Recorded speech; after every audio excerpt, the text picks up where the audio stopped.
নমস্কার। অন্নপূর্ণা যোজনার টাকা আজকের 26শে আগস্ট বুধবার কাদের অ্যাকাউন্টে ঢুকতে পারে, পাশাপাশি কোন কোন জেলাতে আজকের টাকা পাঠাতে পারে, সম্পূর্ণটা আজকের ভিডিওতে আমি জানাবো। এবং যারা অলরেডি ক্লেম করেছিলেন অন্নপূর্ণার টাকা পাওয়ার জন্য, যারা ক্লেম করেছিলেন তাদের কিন্তু 24 থেকে 48 ঘন্টার মধ্যে অনেক মানুষের অ্যাপ্রুভড হয়েও গেছে। পাশাপাশি অনেকের ক্লেম যারা 19 তারিখ, 20 তারিখ, 21 তারিখ, 22 তারিখে যারা ক্লেম করেছিলেন তাদের কিন্তু এখনও ক্লেমটা অ্যাপ্রুভ করা হয়নি। কেন দেরি হচ্ছে, কি কারণ রয়েছে, কবে অ্যাপ্রুভ করতে পারে, সম্পূর্ণটা আজকের ভিডিওতে জানানো থাকবে। তো ভিডিওটি শুরু করবার আগে এই চ্যানেলে যদি আপনি নতুন হন, চ্যানেলটিকে অবশ্যই সাবস্ক্রাইব করে দেবেন আর ভিডিওটিকে অবশ্যই লাইক করে দেবেন। তো দেখুন, গত 17ই আগস্ট থেকে 20 আগস্ট পর্যন্ত আমাদের রাজ্যে প্রায় 1,45,00,000 মহিলার অ্যাকাউন্টে টাকা ঢুকেছে, কিন্তু 20 তারিখ পর্যন্ত কিন্তু শেষ না। কেন বলছি, 21 তারিখ, 22 তারিখ, 23 তারিখ, তারপরে গতকাল 25 তারিখেও কিন্তু অনেকের টাকা ঢুকেছে। এবং আজকের কিন্তু 26শে আগস্ট বুধবার, আজকেও কিন্তু অনেক উপভোক্তার অ্যাকাউন্টে টাকা ঢুকতে শুরু করবে। দেখুন, আমার যারা দর্শক রয়েছে তারা কিন্তু আমাকে কমেন্টে অনেকে লিখে জানিয়েছেন এবং আমাকে পার্সোনালি অনেকে মেসেজ করেও কিন্তু লিখে জানিয়েছেন আজকের 26শে আগস্ট অনেক উপভোক্তার অ্যাকাউন্টে কিন্তু টাকা ঢুকতে চলেছে। এবারে দেখুন, যাদের আন্ডার প্রসেস দেখাচ্ছিল বা ফার্দার ভেরিফিকেশন যাদের দেখাচ্ছিল এবং যারা ক্লেম করেছিলেন তাদের মধ্যে অনেকের কিন্তু 24 থেকে 48 ঘন্টার মধ্যে ক্লেম করার পরে অনেকের কিন্তু অ্যাপ্রুভড হয়েও গেছে। শুধু তাই নয়, অ্যাপ্রুভড হওয়ার সাথে সাথে অনেকের কিন্তু আবার একদিনের মধ্যে বা একদিনের পরে অন্নপূর্ণার টাকা ঢুকেও গেছে। কিন্তু এটা যেমন সত্যি, পাশাপাশি আবার এমন কিছু মানুষও রয়েছেন যারা ক্লেম করেছিলেন অনেক দিন আগে, কিন্তু বর্তমানে সময়ে দাঁড়িয়ে এখনও কিন্তু তাদের যে ক্লেমটা সেটা কিন্তু এখনও অ্যাপ্রুভালটা পায়নি। তো সম্পূর্ণ বিষয়টা আজকের ভিডিওতে জানানো থাকবে। তো দেখুন, এই আগস্ট মাসে অলরেডি 1,45,00,000 মহিলার অ্যাকাউন্টে কিন্তু অলরেডি অন্নপূর্ণার টাকা ঢুকে গেছে। মুখ্যমন্ত্রী তিনি কিন্তু জানিয়েছেন। এবং এরই সাথে প্রায় আমাদের রাজ্যে 4,50,000 মতো উপভোক্তা যারা কিন্তু নতুন করে ক্লেম করেছে, অলরেডি ক্লেম তারা করেছে, যেটা আমি নিউজে পেলাম। এবারে দেখুন, এই যে 4,50,000 উপভোক্তা যারা ক্লেম করেছে তাদের কি সবাইকে টাকা দেওয়া হবে? দেখুন, সবাইকে টাকা দেওয়া হবে না। যাদের আবারও ক্লেম করার পরে যাদের ভেরিফিকেশান করা হবে এবং যারা যোগ্য হবে তাদের কিন্তু টাকা দেওয়া হবে। ইভেন কিছু আমার যারা দর্শক রয়েছেন তারা কিন্তু আমাকে পার্সোনালি মেসেজ করেও জানিয়েছেন যে তারা ক্লেম করার পরে 24 থেকে 48 ঘন্টার মধ্যে তারা কিন্তু অ্যাপ্রুভাল পেয়েছে এবং তার পরে কিন্তু তারা অন্নপূর্ণার টাকা পেয়েও গেছে। তো আপনাদের কাদের কাদের মানে 21 তারিখের পর থেকে এই পর্যন্ত টাকা ঢুকেছে প্রত্যেকে কমেন্ট করে লিখে জানাবেন। এবারে দেখুন, এই যে অন্নপূর্ণা যোজনা প্রকল্পের টাকা, এটা কি জেলা ভিত্তিকভাবে দেওয়া হচ্ছে? দেখুন, এটা কিন্তু সম্পূর্ণ গুজব। দেখুন, কোনো জেলা ভিত্তিকভাবে কিন্তু টাকাটা বন্টন করা হচ্ছে না। ডিবিটি সিস্টেমের মাধ্যমে অটোমেটিকভাবে টাকাটা কিন্তু প্রসেসিং হয়ে টাকাটা কিন্তু যোগ্য উপভোক্তাদের অ্যাকাউন্টে কিন্তু ঢুকছে। বর্তমানে সময়ে দাঁড়িয়ে আমাদের রাজ্যে কোনো জেলা ভিত্তিকভাবে যে টাকা পাঠানোর যে প্রক্রিয়া তার কিন্তু কোনো তালিকা কিন্তু দেওয়া নেই। অতএব অটোমেটিক সিস্টেমে ডিবিটির মাধ্যমে প্রসেস হয়ে কিন্তু এই টাকাটা ঢুকছে। এবারে আপনারা যারা ক্লেম করেছিলেন টাকা, যাদের আন্ডার প্রসেস দেখাচ্ছে, ফার্দার ভেরিফিকেশান বা রিজেক্ট যাদের দেখাচ্ছে, যারা ক্লেম করেছিলেন তাদের কেন এখনও অ্যাপ্রুভাল পেতে বা ভেরিফিকেশান হতে কেন দেরি হচ্ছে?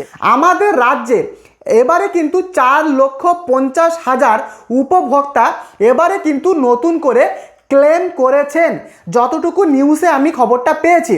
এবারে একটা কথা ভাবুন, যদি আমাদের রাজ্যে 4,50,000 উপভোক্তা তারা যদি আবেদন করে, এত মানুষের যে আবারও যে ক্লেম, সেই ক্লেমগুলোকে আবারও ভেরিফিকেশান করাও সরকারের পক্ষে কিন্তু একটা সময় সাপেক্ষ ব্যাপার, কারণ সরকারি কর্মচারী অনেক কম কিন্তু রয়েছেন।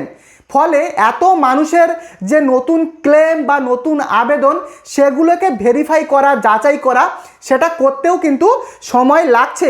কিন্তু ইতিমধ্যে অনেক মানুষ কিন্তু অ্যাপ্রুভাল পেয়েও গেছেন, এমন খবর কিন্তু আমার কাছে এসছে, অনেকে মেসেজ করেও আমাকে পার্সোনালি জানিয়েছেন। এবারে দেখুন, বর্তমানে সময়ে দাঁড়িয়ে যাদের ফর্ম পুরো রিজেক্ট হয়ে গেছে, তাদের কিন্তু এখনও সুযোগ দিয়েছে সরকার, তারা কিন্তু নতুনভাবে ক্লেম করতে পারবেন। তো বাতিল হওয়ার কি কারণ? দেখুন, প্রথমত হচ্ছে গভর্নমেন্ট এমপ্লয়ি, যারা সরকারি পার্মানেন্ট চাকরি করে, তাদের কিন্তু মানে রিজেক্ট করেছে ফর্ম। আবার যাদের 3টের বেশি পাকা ঘর রয়েছে বা যারা সরকারকে ইনকাম ট্যাক্স দেয়, তাদের কিন্তু বাতিল হয়েছে। এবং যাদের বর্তমানে এসআইআর থেকে নাম কাটা গেছে, তাদেরও কিন্তু বাতিল হয়েছে। কিন্তু এরই সত্ত্বে এমন মানুষ কিন্তু রয়েছেন যারা যোগ্য হওয়ার সত্ত্বেও সরকার কিন্তু ভুলভাবে তাদের কিন্তু অ্যাপ্লিকেশনটা রিজেক্ট করেছে। এবং তারা কিন্তু বর্তমানে, মানে আপনার যদি হয়ে থাকে এমন, তাহলে কিন্তু আপনি নতুনভাবে ক্লেম করতে পারবেন। এবং যদি আপনি যোগ্য হন, আপনার আবেদনটা আবারও কিন্তু ভেরিফাই করে যোগ্য হলে আপনার টাকা কিন্তু দিয়ে দেবে। তবে বর্তমানে কিন্তু আর ফিজিক্যাল ভেরিফিকেশান হচ্ছে না। যখন আপনি ক্লেমটা করবেন, এখন কিন্তু ফিজিক্যাল যে ভেরিফিকেশান, মানে বাড়িতে বাড়িতে গিয়ে যে যাচাই, সেটা কিন্তু হচ্ছে না। বুঝতে পেরেছেন? এবারে দেখুন, অনেক জায়গাতে, যেমন আমাদের পঞ্চায়েতে সেলফ ডিক্লারেশন ফর্ম জমা নিচ্ছে, মানে যাদের টাকা ঢোকেনি যোগ্য হওয়ার সত্ত্বেও অনেকের ভুলভাবে 3টের বেশি পাকা ঘরের জন্য মানে রিজেক্ট করা হয়েছে, অনেকের ভুলভাবে গভর্নমেন্ট এমপ্লয়ির জন্য টাকা কিন্তু দেয়নি, রিজেক্ট করা হয়েছে। যাদের ভুলভাবে রিজেক্ট হয়ে গেছে, তারা কিন্তু সেই সেলফ ডিক্লারেশন যে ফর্ম, সেই ফর্মে তাদের নাম, বাবার নাম, তারপরে ঠিকানা, অ্যাড্রেস, সমস্ত কিছুভাবে একটা ফর্মটা ফিল আপ করে সেই পঞ্চায়েতে কিন্তু জমা নেওয়া হচ্ছে বা পৌরসভাতে জমা নেওয়া হচ্ছে। তবে আপনি যে এলাকাতে থাকেন, সেই এলাকাতে এই সেলফ ডিক্লারেশন ফর্ম সেটা জমা নেওয়া হচ্ছে কি না, সেটা একবার ভালোভাবে কিন্তু আপনি যাচাই করবেন। প্রত্যেকটা জায়গায় কিন্তু নেওয়া হচ্ছে না, যতটুকু আমি জানতে পারলাম। আমার পঞ্চায়েতে এই সেলফ ডিক্লারেশন ফর্ম সেটা কিন্তু জমা নেওয়া হচ্ছে। যদি আপনাদের এলাকায় সেলফ ডিক্লারেশন ফর্ম জমা না নেয়, তাহলে কিন্তু আপনাদের অনলাইন থেকে আপনাদের ক্লেম করতে হবে। বুঝতে পেরেছেন? এবারে দেখুন, বর্তমান সময়ে দাঁড়িয়ে আপনার কি করণীয়, এবারে বুঝুন। যদি আপনার আন্ডার প্রসেস দেখায়, আমি বলবো কোনো ক্লেম করার কোনো প্রয়োজন নেই। কেন বলছি? আপনাদের ভেরিফিকেশানটা তো এখনও পর্যন্ত হয়নি, মানে আপনাদের বর্তমানের আবেদনটা সেটা কিন্তু ভেরিফিকেশান প্রক্রিয়ায় রয়েছে। ফলে আন্ডার প্রসেস দেখাচ্ছে। যখনই ভেরিফিকেশানটা কমপ্লিট হবে, যোগ্য হলে আপনাদের আবেদনটা অ্যাপ্রুভাল পেয়ে যাবে। যেটা একটু আগেই বলছিলাম, প্রচুর মানুষ নতুনভাবে ক্লেম করেছেন এবং সরকারের কিন্তু বেশি কর্মচারীও নেই, ফলে কিন্তু দেরি হচ্ছে। অতএব আপনারা বর্তমানে আরও ওয়েট করুন। আন্ডার প্রসেস দেখালে যোগ্য যদি আপনি হন, আপনার আবেদনটা খুব তাড়াতাড়ি সেটা কিন্তু অ্যাপ্রুভাল পেয়ে যাবে। বোঝাতে পেরেছি? আর যারা এই আগস্ট মাসের মধ্যে অ্যাপ্রুভালটা পাবেন, তাদের কিন্তু সম্ভাবনা রয়েছে এই আগস্ট মাসে টাকাটা ঢুকে যাওয়ার। বোঝাতে পেরেছি? আর যদি অ্যাপ্রুভালটা পেতে লেট হয়, তাহলে বলবো আগামী সেপ্টেম্বর মাসে 10 থেকে 15 তারিখের মধ্যে মুখ্যমন্ত্রী জানিয়েছেন যে আবারও কিন্তু অন্নপূর্ণার 3,000 টাকা কিন্তু ছাড়বে। তখন কিন্তু আপনারা পাবেন, যদি আপনাদেরটা অ্যাপ্রুভাল হয়। এবং আপনাদের যে এই আন্ডার প্রসেস দেখাচ্ছে, এটা কিন্তু কোনো বিডিও স্তর বা পঞ্চায়েত স্তরে সেটা কিন্তু যাচাই হচ্ছে না, ডিস্ট্রিক্ট লেভেলে কিন্তু এই যাচাইটা হচ্ছে। এবারে দেখুন, আপনি কখন ক্লেমটা করবেন সেটা আপনাদেরকে ভালোভাবে বুঝতে হবে। যদি বর্তমানে আপনার ফার্দার ভেরিফিকেশান দেখায়, তার সাথে যদি কারণ দেখায় কি কারণের জন্য ফার্দার ভেরিফিকেশানটা দেখাচ্ছে, এবং যদি আপনার মনে হয় আপনি যোগ্য হওয়ার সত্ত্বেও সেই কারণটা ভুল দেখিয়েছে সরকার, তখন আপনি ক্লেমটা করবেন। বাট যদি ফার্দার ভেরিফিকেশান দেখায় আর কোনো কারণ না দেখায়, তাহলে ওয়েট করুন, এখনই আপনারা ক্লেমটা করতে যাবেন না।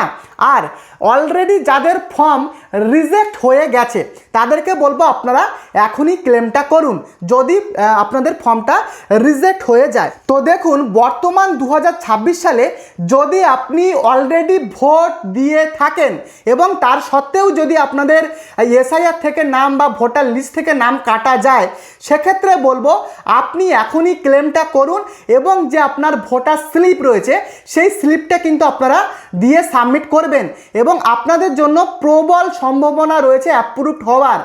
আর বর্তমান সময়ে দাঁড়িয়ে যদি আপনার এসআইআর থেকে সত্যিকারের নাম কাটা যায় বা ভোটার লিস্ট থেকে যদি নাম কাটা যায়, সেক্ষেত্রে কিন্তু আপনার মানে ক্লেম করলে ভেরিফিকেশান বা অ্যাপ্রুভাল পাওয়ার সম্ভাবনা খুবই কম। কিন্তু যদি আপনি ট্রাইব্যুনালে আবেদন করেন, সেক্ষেত্রে কিন্তু সম্ভাবনা রয়েছে। বোঝাতে পেরেছি? এবং ট্রাইব্যুনালে যখন আপনি আবেদনটা করেছিলেন তার রিসিপ্ট কপিটাও কিন্তু আপনারা আপলোডটা করবেন ক্লেম করার সময়। আপনি ট্রাইব্যুনালে আবেদন করলে আপনি কিন্তু যোগ্য। তো দেখুন, বর্তমানের আগস্ট মাসের 17 তারিখ থেকে 20 তারিখ পর্যন্ত টাকা ঢুকেছে এবং 21 তারিখ থেকে গতকাল 25 তারিখ পর্যন্ত অনেক উপভোক্তার কিন্তু টাকা ঢুকে গেছে।